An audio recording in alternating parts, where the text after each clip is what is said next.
அவர் என்ன கேள்வி இப்போ சொல்கிறாரு, இப்போ அவர் பேசுகிறது உங்களுக்கு புரிஞ்சுருக்கோம். என்ன இந்த பட்டிமன்றமே ஞாபகம் வச்சுக்கோங்க, இதை ரொம்ப கீழே இறங்கி பேசுவாங்க, எனக்கு தெரியும். நான் பேச விட மாட்டேன். முக்கியமாக என்னுடைய பட்டிமன்றத்தை பொறுத்த மட்டும் எப்படி நான் மோசஸுக்கு தெரியும், நம்முடைய நகைச்சுவை மன்ற நண்பர்களுக்கு தெரியும், அமங்கலமாக பேசக்கூடாது, ஆபாசமாக பேசக்கூடாது, பிறர் மனம் நோக பேசக்கூடாது. இதுதான் பேச்சுக்கான அடையாளம். நீங்கள் உட்கார்ந்துருக்க இடத்துலேருந்து 2 அடி உயரமாக எங்களை கொடுத்துருக்காங்கன்னா அந்த 2 அடி உயரத்துக்கான பேச்சு எங்கிட்ட இருக்கணும். நான் 4 அடி கீழே இறங்கி வந்து பேசக்கூடாது. அதனால் இவங்க 2 பேரும், இவர் பேராசிரியர், அவரும் அதே மாதிரி கொஞ்சம் தயங்குறாங்க. அது இப்படி இருக்குமா அப்படி இருக்குமா அப்படி இருக்குமாங்கிறாங்க. உண்மையிலே சொல்ல முடியல. ஆனாலும் கூட அங்கங்கே தொட்டு காட்டுறாங்க. அவர் சொன்ன மாதிரி அதில் மொழி கலப்பு வந்துருச்சே, என்ன செய்யறது? அப்புறம் என்ன, தமிழே இல்லையே, அதுக்கு என்ன பண்ணுறது? கவிஞரே இல்லையேங்கிறாரு.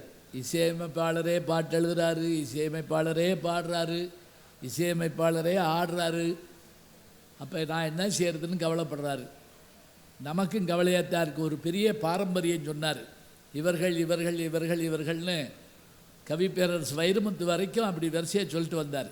அடுத்து வர்றப்ப யாரை சொல்கிறது அப்படிங்கிறப்ப பல படங்களில் கதாநாயகனே பாட்டு எழுதுறாரு. எதுக்கு வேறு, நானே எழுதிடுறேன் போடுங்க அப்படிங்கிறாங்க. சரி, இப்போ இவர் கேட்ட கேள்வியெல்லாம் சரி இல்லை, அதில் இலக்கிய தரத்தை நீங்கள் தேடி பார்த்தீங்கன்னா கிடைக்கும். நீங்கள் சொன்ன ஆழ்கடல் மாதிரி திரைப்படமோ கொஞ்சம் மூச்சை பிடிச்சி முத்திடுங்க அப்படின்னு பேசுவதற்காக பேராசிரியர் டாக்டர் ஸ்ரீமதி அவர்கள் வருகிறார்கள். வாங்க. இவங்க முடித்த உடனே நான் பேசி முடிச்சுறேன், நம்ம எல்லாம் வீட்டுக்கு போகிறோம். சரியா? அப்பாடா அப்படின்றார் ஒருத்தர். ரொம்ப நின்றுட்டே இருக்காட்டு, இடம் பத்தலை. அடுத்த முறை கொஞ்சம் சேர் கொஞ்சம் கூட போடுங்க. இங்கே இப்போ இவங்ககிட்ட சொல்லிடுவோம், ஏற்பாடு பண்ணுறவங்ககிட்ட. சேர் மகேந்திரன் சொல்லி அடுத்த முறை கொஞ்சம் சேரு. இல்லை நீ இப்படி நினச்சிருப்பா, உள்ளூர்காரர் தானே கூட்டம் வராது அப்படின்னு சொல்லி நினச்சிருப்பாங்க. சரி இருக்கட்டும், பத்தாது இடம். இங்கே பாருங்கள் எவ்வளோ பேர் நிற்கிறாங்கன்னு சொல்லிட்டு. பேசுங்கம்மா. அதான் திரை இசைப்பாளர்கள் இலக்கியம் ஆகும் பேச வர்றாங்க டாக்டர் ஸ்ரீமதி தியாகராஜன் அவர்கள். வாங்க. நடுவர் அவர்களே, திரை இசை பாடல்கள் என்பது இலக்கியங்களினுடைய திரட்டு. ஆமா, திருட்டு இல்லை. ஒரு புத்தகத்தில் எடுத்தா திருட்டு, பல புத்தகத்தில் எடுத்தா திரட்டு. இது நான் சொல்லலை, கண்ணதாசன் சொன்னார். இலக்கிய திரட்டு வேற, இலக்கிய திருட்டு வேற. ஏன் ஜோக்கியை அப்படியே திருப்பி சொன்னால் அது ஒன்று, ஏன் ஜோக்கை ஏன் முன்னாடியே சொன்னால் அது ஒன்று. இதை நீங்கள் கேட்டுக்கவே மாட்டீங்க பாக்கி சில பேர் என்கிட்ட வந்து. சிவாஜி கணேசன் பத்மினி நடித்த படம் நடுவர் அவர்களே, திருவருட்செல்வர் அப்படின்னு ஒரு படம். கண்ணதாசன் ஐயா இயற்றிய பாட்டு டிஎம்எஸ் ஐயா பாடியிருப்பாங்க. பித்தா பிறை சூடி பெருமானே அருளாளா எத்தான் மறவாதே நினைக்கின்றேன் மனத்து உன்னை வைத்தாய் பெண்ணை தென்பால் வெண்ணை நல்லூர் அருள் துறையுள்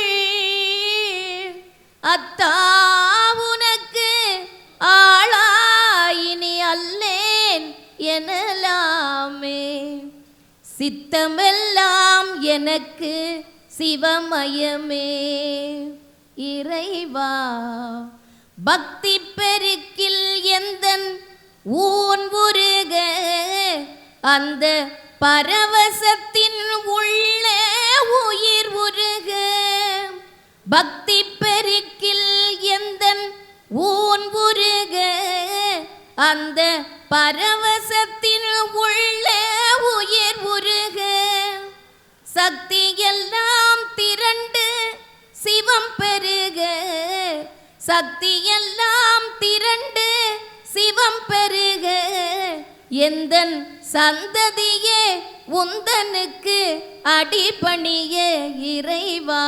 இந்த பாடல்ல முதலாவது வரக்கூடிய பதிகம் 12 திருமுறைகள்ல சுந்தரமூர்த்தி நாயனார் பாடிய 7ஆம் திருமுறை பாடல் நடுவர் அவர்களே. பித்தா பிரைசூடி சொன்னாங்கல்ல, அது தேவாரம். அதுக்கு பின்னாடி வர்றதெல்லாம் கண்ணதாசன். சித்தமெல்லாம் எனக்கு சிவமயமே. இப்ப உள்ள பாடல்கள் கேட்கும்படியாகவே இல்லையாம்.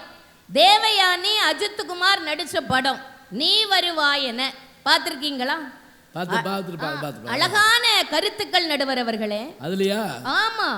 மாலை தென்றல் வீச கூடாது கூடாது, மாநில செய்திகள் கேட்க கூடாது கூடாது கூடாது, சூரியன் மேற்கை பார்க்க கூடாது கூடாது, சூரிய காந்தியும் பார்க்க கூடாது கூடாது கூடாது, ஆலே சங்கோலி கேட்க கூடாது, 5 மணிப்பு பூக்க கூடாது, மாலை என்ற சொல்லை யாரும் நினைக்க கூடாது, இரவு என்ற சொல்லே தமிழில் இருக்க கூடாது, அதிகாலையில் சேவலை எழுப்பி அதை கூவென்று சொல்லுகிறேன், கடிகாரத்தை சீக்கிரம் திருப்பி அதன் வேகத்தை மிஞ்சுகிறேன். கேட்க வேண்டியதானே? கேட்டா அப்படி கௌசல்யா சுப்ரஜா ராமா அது மாதிரி வருதா? அதே மாதிரி தான் வரும். இந்த பாட்டுக்கு இசை எங்க இருந்து எடுத்திருக்காங்க தெரியுமா நடுவர் அவர்களே? நம்ம அருணகிரிநாதர் இயற்றிய கந்தர் அனுபூதியில இருந்து. அப்படியா? ஆமா.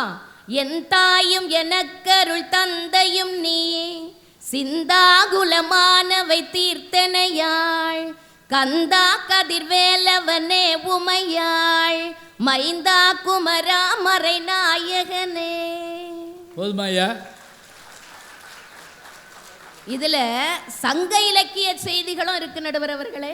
இந்த காதலர்களுக்கு திங்கள் தெண்டல் இரவு இதெல்லாம் பிடிக்காது, அவர்களுக்கு அது துன்பத்தை கொடுக்கும். அதான் மாலை தெண்டல் வீசக்கூடாது, இரவு என்ற சொல்லையே தமிழ்ல இருந்து தூக்கிருங்க அப்படின்னாங்க. சரி, 4000 திவ்ய பிரபந்தத்தை இயற்றியது ஆழ்வார்கள் 12 பேர். அதுல பொய்கை ஆழ்வார், பூதத்தாழ்வார், பேயாழ்வார் 3 பேரையும் முதலாழ்வார்கள்னு சொல்லுவாங்க. இந்த 3 பேரையும் ஒரு இடத்துல ஒன்னா சேர்க்கணும்னு பெருமாள் விரும்புறாரு. நல்ல மழை, நள்ளிரவு நேரம், மழை பெய்யுது. பொய்கை ஆழ்வார் ஒரு இடைக்களியில போய் படுத்திருக்கிறாரு. திருக்கோவலூர் திருவண்ணாமலைக்கு முன்னாடி ஒரு ஊருக்குள்ள, அதான் திருக்கோவலூர். இடைகளினா வீட்டு ஹாலுக்கும் வாசலுக்கும் நடுவில் இருக்க அது அக்ரார்த்தி வீடுகள்ல அதுக்கு பேர் இடைகளின்னு பேரு.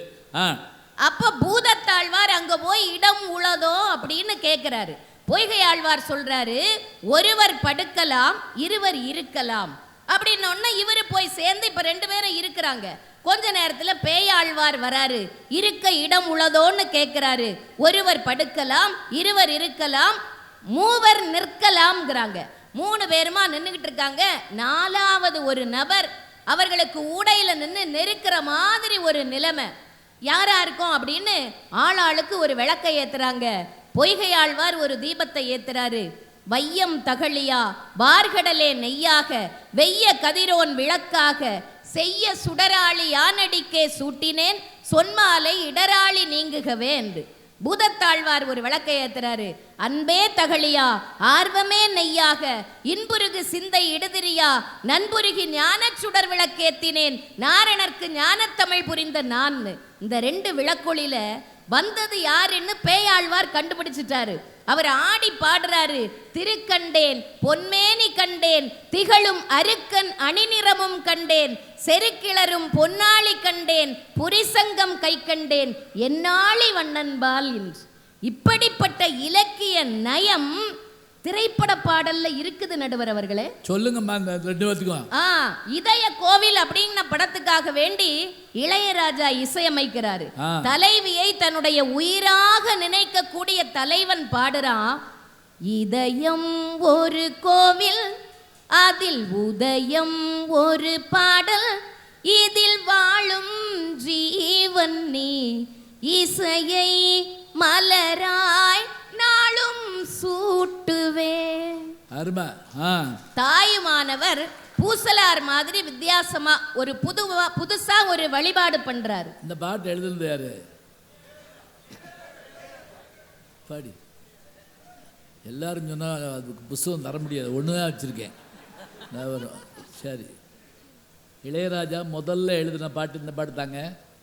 எதுக்கு இதே கோயில் படத்தில் இந்த பாட்டு. இதை வந்து நான் கல்லூரிக்கு எங்கள் தியாகராசர் கல்லூரி கூட்டு வந்தப்போ எல்லாருடைய வேண்டுதல்களுக்காகவும் அவரை கூட்டு வர்றது கஷ்டம், பாட வைக்கிறது கஷ்டம். அவர் எங்கள் கல்லூரி விடுதலை அதில் பொறியியல் கல்லூரியில் விடுதலை தங்கியிருக்காராம். சொல்கிறாரு, படிக்கிற காலத்தில் நண்பர்களோடு வந்திருக்கேன், உங்களுக்காக பாடுறேன்னு இந்த பாட்டை பாடினார். அதான் அவர் முதல்ல எழுதின பாட்டு, இசையமைச்சு பாடினது. அவரே எழுதி அவர் ஐயா நல்ல பாட்டு வராது, நீங்களே இப்போ கேட்டீங்களா பாருங்க. தாயுமானவர் ஒரு வழிபாடு பண்ணுவார். நெஞ்சகமே கோவில், நினைவே சுகந்தம், அன்பே மஞ்சன நீர், பூசை கொள்ள வாராய் பராபரமே. இதே சாயல் நடுவர் அவர்களே, ஆனா கருப்பொருள் தான் வேற. நினைவாலே சிலை செய்து உனக்காக வைத்தேன், திருக்கோவிலே ஓடிவா. அந்தமான் காதலி படத்துக்காக வேண்டி கண்ணதாசன் எழுதினது. கம்பராமாயணத்துக்கு வாங்க நடுவர் அவர்களே, நம்ம போவோம் வாங்க. ஆழிசூழ் உலகலாம் பரதனை ஆள, நீ போய் தாளிரும் சடைகள் தாங்கி தாங்கரும் தவம் மேற்கொண்டு பூளிவங் கானம் நன்னி புண்ணிய துறைகள் ஆடி 7 ஆண்டில் வா என்று இயம்பினன் நுந்தை அப்படின்னு அரசன் என்றான். அரசன் என்றான். நுந்தைன்னு சொன்னா போக மாட்டான். இது வந்து ஜீவோன்னு காட்டுறாவ. கைகை என்ன சொல்றா, இயம்பினன் அரசன் என்றான், இது அரசாணை, போயிட்டு வா. யார்? ராமனை பார்த்து. நுந்தைன்னு சொன்னா எங்க அப்பா தானே, போகமாட்டேன் அப்படின்ட்டுவார் ராமர். அப்படி சொல்ல மாட்டாரு.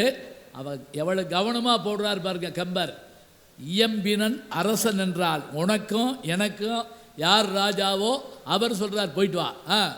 ராமன் அண்டலர்ந்த செந்தாமரை முகத்தோடு போறாரு. லக்ஷ்மணன் கோபப்படுறான், அவனை சமாதானப்படுத்துறாரு. நதியின் பிழையென்று நரும்புனல் இன்மையற்றே, பதியின் பிழையென்று பயந்து நமை புறந்தாள், மதியின் பிழையென்று மகன் பிழையென்று மைந்த, இது விதியின் பிழை, இதற்கென்னை வெகுண்டது. இந்த கருத்தை தூக்கி தியாகம்னு படத்துல அப்படியே கொடுக்கிறாரு பாருங்க கண்ணதாசன்.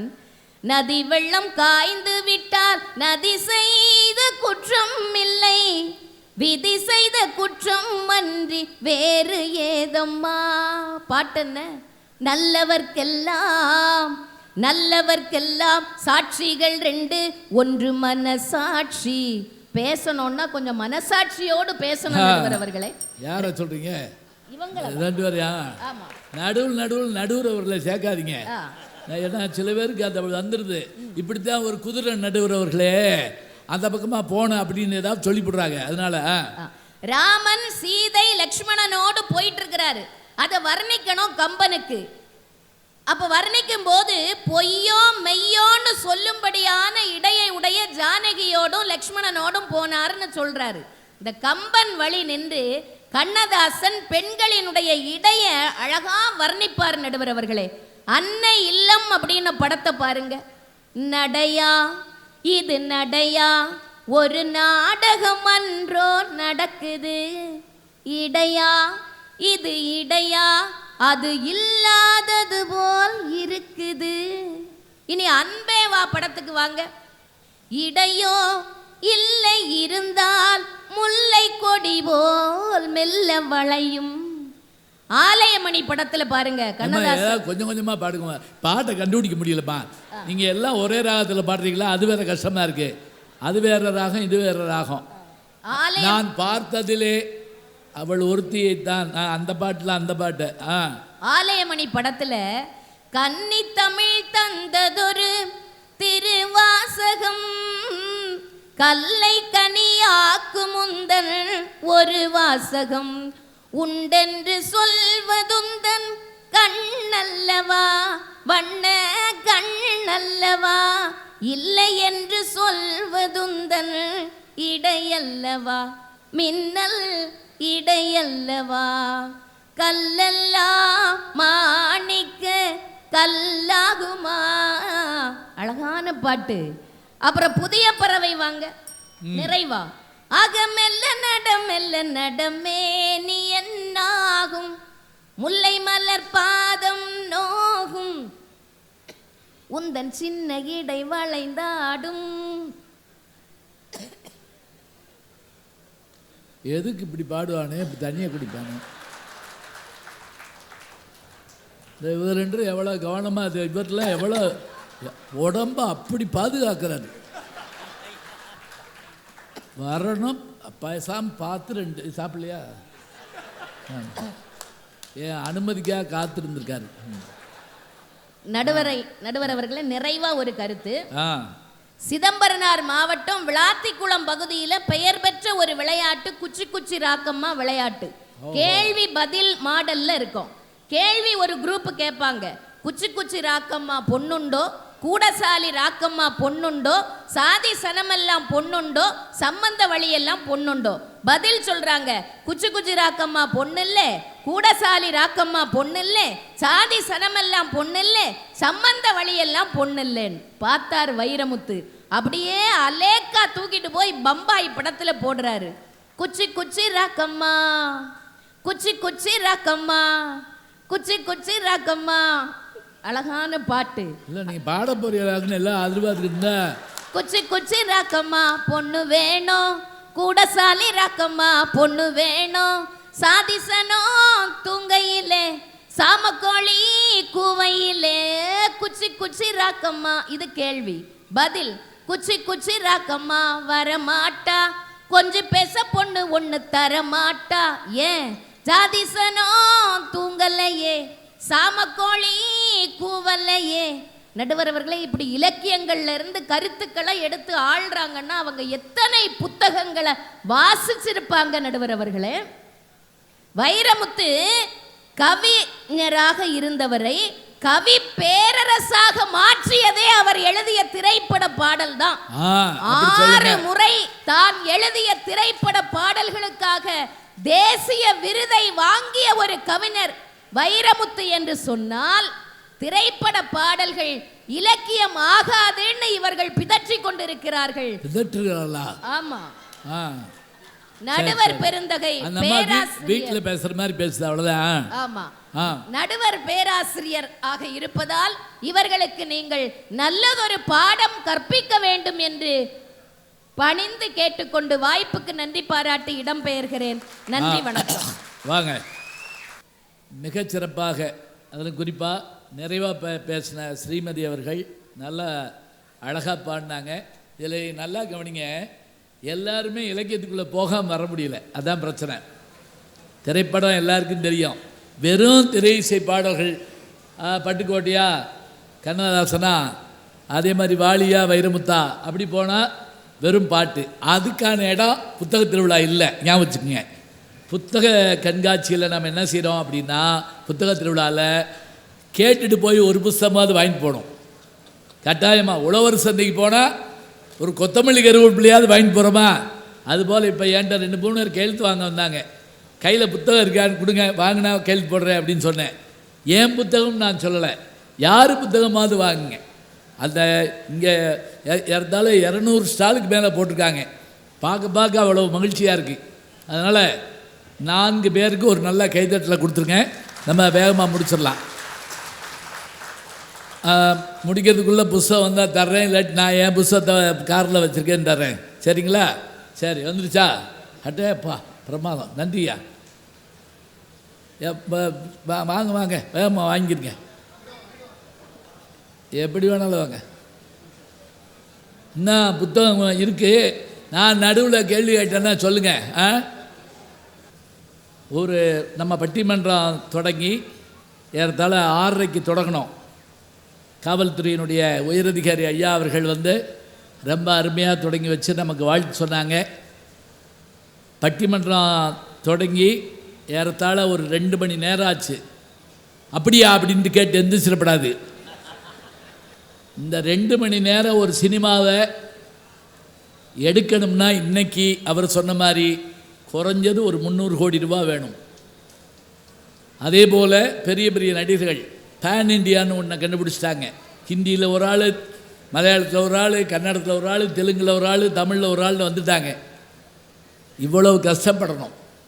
ஆனால் இந்த 2 மணி நேரமும் நாங்கள் 5 பேர், எங்களை தவிர வேறு ஒன்றும் இல்லை. பெரிய இசைக்கருவிகளோ லைட்டுகளோ மாறல. நாங்கள் ஒன்றும் அப்படி பேரழகி கிடையாது. அம்மா தப்பாக எடுத்துக்கிறாங்க, போட்ட மேக்கப்லாம் வேஸ்ட்டாக போச்சுன்னு நினைக்கப்படாது. அப்படி இருந்தும் உங்களை அமரச் செய்தது நம் தமிழ்தான் என்ற அந்த மகிழ்வோடு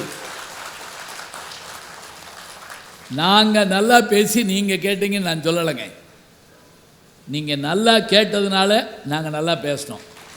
யோசிச்சு பாருங்கள், இங்கே நம்ம பேசுகிறத நாளைக்கு பேப்பரில் வரும், அது வேறு விஷயம். இப்போவே இதை உலகம் பூரா கொண்டு போயிட்டுருக்காங்க. எத்தனை கேமராக்கள் பாருங்கள். அத்தனை பேருக்கு என்னுடைய அருமையான நன்றியை தெரிவிச்சுக்கிறேன். எங்கள் யூடியூப் சேனல்லேருந்து அரவிந்த் வந்திருக்கார், கார்த்தி வந்திருக்காரு, ராஜேஷ் வந்திருக்காரு, எல்லோரும் வந்திருக்காங்க. எதுக்கு தெரியுங்களா? இதை கொண்டு போய் உலகம் பூரா சேர்க்கணுங்கிறதுக்காக. இப்போ நல்லா கேட்குற இடத்துல தாங்க எங்களால் பேச முடியும். ஒரு சின்ன கிராமத்துக்கு போயிருந்தோம், விமான நிலையத்துக்கு. அங்கிட்டு ஒரு ஊர் 3000 பேருங்க கூட்டம், அப்படியே குப்புறப்பட்டு தூங்குறாங்க. என்ன காரணம்னா 39 நாள் நாடகம் போட்டிருக்காங்க. 40வது நாள் நாங்கள் அரவான் படுகளை மாதிரி போயிருக்கோம். அதில் இந்த அம்மா உள்ளத்தில் நல்ல உள்ள உறங்காதுன்னு பாடிக்கிட்டு இருக்கேன். அதில் ஒருத்தர் எந்திரிச்சு பார்த்துவீங்க, இன்னும் போலடோய் அப்படிங்கிறா. எந்திரிச்சப்பெல்லாம் நாங்கள் உட்காந்துருந்தா எப்படி இருக்கும் பாருங்க. அப்போ நல்லா கேட்குற போது உங்கள் முகத்தில் இருக்கக்கூடிய மகிழ்ச்சி. நான் கேள்வி கேட்குறதே ஒன்று ஞாபகம் வச்சுக்கோங்க. எதுக்கு தெரியுங்களா? நீங்கள் எவ்வளோ தூரம் என் கூட வர்றீங்கிறதுக்காகத்தான். வகுப்பில் ஆசிரியர் கேள்வி கேட்குற போது மாணவர்களுக்கு என்னென்னா அவங்களுக்கு தெரியும் தெரியாதுன்னு இல்லைங்க, தெரிய வைக்கணும். அறிவினா ஐயவினா 2 உண்டு. தெரிஞ்சதையும் கேட்கலாம்.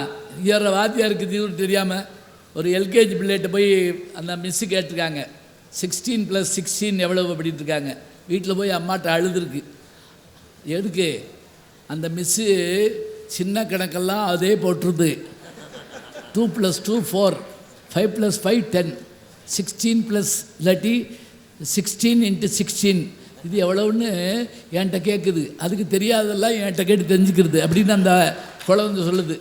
அது மாதிரி நமக்கு ஒரு விஷயத்தை தெரிய வைக்கிறதுக்காக தாங்க பட்டிமன்றங்களே, அதுக்காகத்தான் நான் வச்சுருக்கோம். எத்தனையோ தலைப்புகள் ஆரம்ப காலங்களில். இந்த தலைப்பு உங்களுக்கு ஒரு விஷயம் சொல்கிறேன். 1985 நான் கல்லூரியில் பேராசிரியராக சேர்றப்ப எங்கள் பேராசிரியர் ஜெயராமன் வீட்டுக்கு வந்திருந்தேன். பொங்கல் நேரம் இந்த பட்டிமன்றம் போடுறாங்க. முதல்ல தொலைக்காட்சியில் எனக்கு தெரிஞ்சு இந்த பட்டிமன்றத்துக்கு கன சிச்சபேசன் தலைவராக இருக்கார். இந்த பக்கம் அபய் நடராஜன், இந்த பக்கம் அதே மாதிரி பெரிய பெரிய ஆட்கள். இந்த தலைப்பு எப்படி போடுறாங்க அப்படின்னா, இலக்கியம் ஆகுமா ஆகாதான்னு போடுறாங்க. பாருங்கள், ஆச்சரியம். தொலைக்காட்சி தலைப்பு ரொம்ப பழச ரொம்ப புதுசாகவும் போடலாம், அதுதான் முக்கியம். இப்போ ஏன் புதுசாக போடலான்னா, இலக்கியம் பழசாக இருக்கிறது மட்டும் இல்லை, இலக்கியம் புதுசாகவும் படைக்கப்படுது. இப்போ 4 நாளைக்கு முதல்ல ரமேஷ் பிரபா என்னுடைய நண்பர், அவருடைய தாயாருடைய 100வது வயது பிறந்த நாளைக்கு நாங்கள் போயிருந்தோம். 100வது அம்மா 100ன்னு புத்தகம் வெளியிட்டாருங்க. அதில் நம்முடைய முன்னாள் அமைச்சர், இன்றைய சட்டமன்ற உறுப்பினர் ராசா அவர்கள் பேச வந்தார். அவர் அழகாக ஒரு விஷயம் சொன்னாருங்க. படிக்கிற போது நான் ரொம்ப ஓடி ஓடி அடிச்சுக்கிட்டு இருப்பேன், வேலை பார்த்துக்கிட்டு இருப்பேன். எங்கள் வாத்தியார் என்னை கூப்பிட்டு உட்கார வச்சு ஒரு புஸ்தகத்தை கொடுத்து, தபார் இதற்கு ஒரு கவிதையை படி அப்படின்னாரு. என்ன கவிதை தெரியுமா? இந்த காட்டில் எந்த மூங்கில் புல்லாங்குழல். இவர் தான் கவிதை. இந்த காட்டில் எந்த மூங்கில் புல்லாங்குழல். புரியுதான்னு பார்த்துங்க. சில மூங்கில் அடுப்பறிக்க போகும், சில மூங்கில் இறந்த உடலை தூக்கிட்டு போகும், சில மூங்கில் பயன்படாமல் போயிடும். அதில் ஒரு மூங்கில் மட்டும் புல்லாங்குழலாக மாறி கண்ணபெருமான் கையில் இருக்குமென்றால் நீ விறகாக போகிற மூங்கிலா, அல்லது ஈமக்கிரியைக்கு உதவும் மூங்கிலா, அல்லது கடவுள் கையில் இருக்கக்கூடிய புல்லாங்குழலா? உன்னை நீ தீர்மானித்துக்கொள். போதுங்க. இப்போ நம்மளே கேட்கலாம்ல, யார் உங்களில் பெரியவங்கன்னு கேட்குறாங்க இல்லையா? அதுபோல் இலக்கியத்தை சொல்கிற போது அவ்வளோ அருமையாக இருக்கும். இன்றைக்கி இந்த தலைப்பில் பேசுவதற்கு உண்மையாக சொல்கிறதா இருந்தால் புதுசாகவும் சொல்லலாம், பழசாகவும் சொல்லலாம். புது படம் நேற்று வந்த படம் வரைக்கும் பார்க்கணும், அப்போ தான் பேச முடியும். நான் முந்தா நாள் கூட வெற்றி சினிமாவுக்கு போயிட்டு வந்தேன். லோகான்னு ஒரு படமா, லோகா படம் பேர் லோகா தானே, அதுக்கு புஸ்தகம் கட்டுறாங்க. ஆமாம், அதில் நீலி கதை வருது. அதான் ஆச்சரியம்.